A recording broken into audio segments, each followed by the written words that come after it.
Dinukot tsaka pinatay ang Filipino-Chinese na negosyanteng si Anson K. at kanyang driver.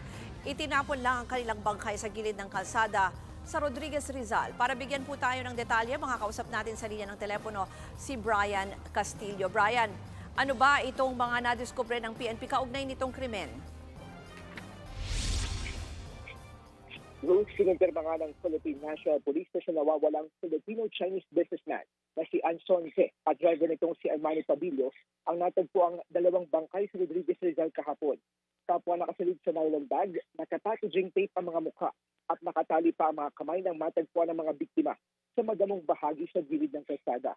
Ayon kay PNP spokesperson Police Brigadier General Jean Fajardo, huling nakitang buhay ang mga biktima nitong March 29 sakay ng isang itim na luxury van.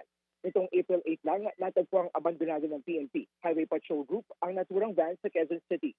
Tumanggi muna ang PNP ng detalye kung paanong pinatay ang dalawang biktima habang nagpapatuloy pa ang investigasyon. Pero nakitaan daw ng mga pasa at senyales ng strangulation o pananakal ang mga labi ng mga biktima.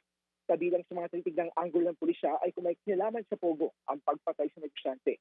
Posible ring dating sangkot sa kidnapping ang grupong nasa likod ng krimen. Bukod sa mga Pinoy, inaalam din ang posibilidad kung may mga sangkot din na dayuhan. Ayon sa isang mapagkakatiwalaang source ng News 5, 3 beses daw na nagbayad ng ransom ang pamilya ng biktima na umabot sa halos 100 milyong piso. Hindi raw ito karaniwang kaso ng kidnap o ransom dahil sa kabila ng pagbibigay ng pera ay pinatay pa rin ang mga biktima. Kaya naman, inaalam din ng PNP kung talagang dinukot ang mga biktima para lang makakuha ng pera. Dahil sa magkakasunod na insidente ng kidnapping, sinibak na sa pwesto ang hepe ng PNP Anti-Kidnapping Group na si Police Brigadier General Elmer Ragay. Ayon kay Fajardo, hindi raw kontento si PNP Chief Romel Mavil sa performance ni Ragay. Kaya nagpasya itong alisin siya sa pwesto. Papalit sa kanya si Police Colonel David Poclay. Hindi raw malabong masundan pa ang mga pulis na masisibak sa pwesto kung makitaan sila ng pagkukulang sa pagtupad ng kanilang mandato. Ngayong araw, magsasagawa ng conference ang liderato ng PNP para pag-usapan ng kaso at mailatag ang umunoy mga missing link pa kung paanong isinagawa ang krimen. Nagsasagawa na rin ngayon ng backtracking ng mga CCTV para i-trace ang pagkilos ng mga biktima at ng mga posibleng suspect.